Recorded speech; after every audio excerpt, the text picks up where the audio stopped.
Joël Batz, bonjour. Bonjour. Nous nous retrouvons aujourd'hui dans le cadre toujours de la même thématique sur le temps qui passe à la médiathèque de Florensac.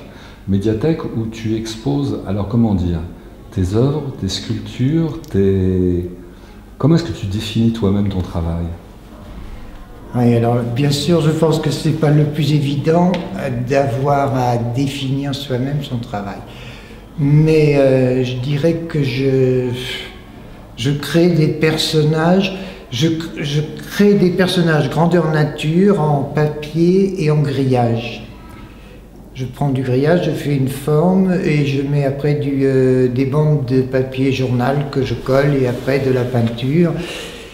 Donc oui, je fais des personnages grandeur nature et je les mets après en situation. J'appelle ça des installations.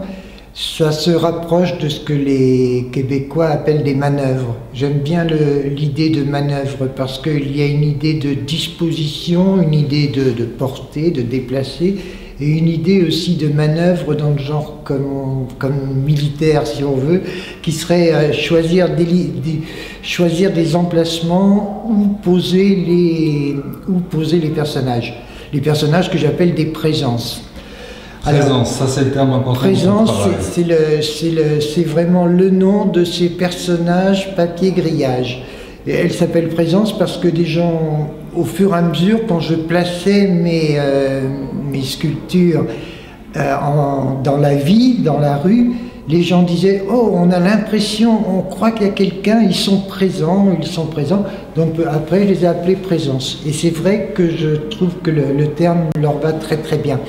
Et autrement, je fais aussi les nomades qui sont, eux, avec du grillage, aussi structure grillage, mais plus un travail avec le fil. Eux, je leur trouve un rapport assez intéressant avec le temps, parce que c'est déjà dans la réalisation très très long, de prendre une infinité de petits bouts de fil, de les raccorder, de les nouer, de les faufiler dans le grillage. Toujours sur cette structure grillage? Sur la structure grillage, toujours. La structure grillage, c'est une structure petit à petit. C'est l'ossature de tes personnages. Voilà. En fait. Et c'est aussi maintenant, j'arrive à faire des personnages en grillage simplement que j'expose après en jouant avec la lumière, qui va faire des ombres, ou alors je projette l'ombre de forme grillage sur des écrans, et ça fait des spectacles magnifiques. Maintenant, le grillage, je le maîtrise vraiment bien. Ça fait 12 ans que je fais ça et donc j'arrive à... C'est le principal, quoi. Après, une couche de papier suffit généralement pour que j'ai terminé un personnage. En revenant sur ce que tu nous expliquais, cette notion de présence, c'est-à-dire que dès lors que tu poses tes personnages dans un lieu, tu cherches à les habiter.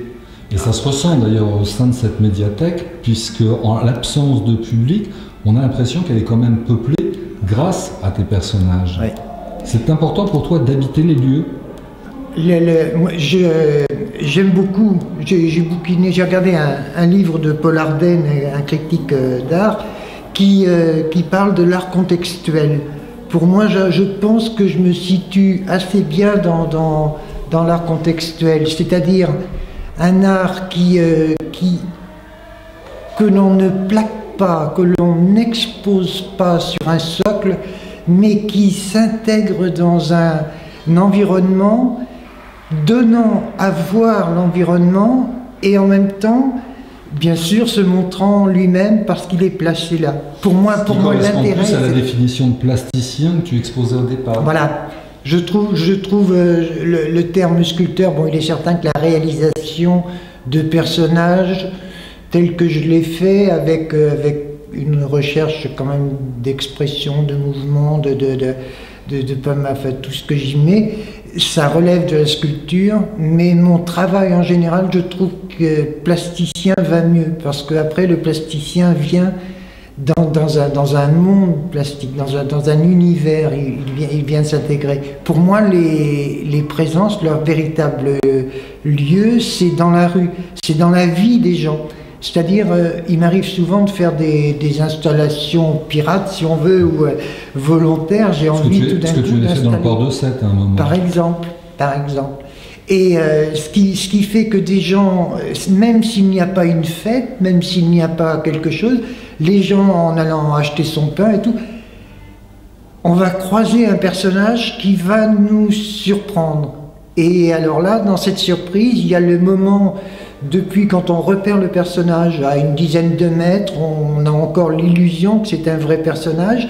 Et là, on a un minimum de temps, on va raconter dans sa tête le pourquoi de ce personnage, comment ça se fait qu'il est là, mais qu'est-ce qu'il fait là. Et il m'arrive de jouer sur le fait que les gens vont se mettre en colère. Il m'est arrivé par exemple... Il va provoquer une émotion, une réaction. Voilà. Et une réaction dont après ils vont rire, parce que ils se sont mis en colère contre un personnage en papier. Et là, c'est le côté que j'adore, c'est le côté où on est content de s'être trompé soi-même, quoi, un petit peu, parce que bien sûr, quand même, on aurait bien dû voir que c'était pas un vrai personnage. Mais on y a cru, puis on s'est dit, oh, qu'est-ce qu'il fait là? Et après, on repart, et généralement, le gros avantage avec mes installations, c'est que les gens repartent avec un grand sourire. Est-ce que dans tes installations, il n'y a pas justement un aspect éphémère, puisque tu cherches l'aspect premier contact, premier visu, dans un lieu situationnel, ce qui, quelque part, ne t'oblige pas à une certaine instantanéité, donc à l'aspect éphémère de tes créations? Alors, pour moi, je pense que bien sûr, je suis pour l'éphémère. Déjà avec les matériaux employés. Il est vrai aussi que même ce papier, même s'il est peint, il transmet quand même une idée de fragilité et d'éphémère. Et c'est étonnant, mais j'en ai fait que j'ai des personnages il m'arrive des fois, on me commande des personnages et j'en vends, et quand les gens les veulent en extérieur, c'est en résine. Et ces personnages sont les mêmes, mais ils sont en résine. Ils ne dégagent absolument pas la même fragilité, le même éphémère. Ouais. Je suis contre en plus l'idée de finitude. Pour moi, j'ai des personnages, non pas de l'autre côté, là il y a une grand-mère la Mamé, qui elle a 12 ans. C'est une de mes premières, et depuis 12 ans, elle a voyagé, elle a été à Paris, à Barcelone, elle a été dans plein de manifestations un peu partout et tout ça, et elle a eu des coups, elle a été cabossée, et après, petit à petit, à chaque fois, je les retape, je les reprends un peu, et petit à petit, elles acquièrent une allure que je n'aurais pas su leur imaginer.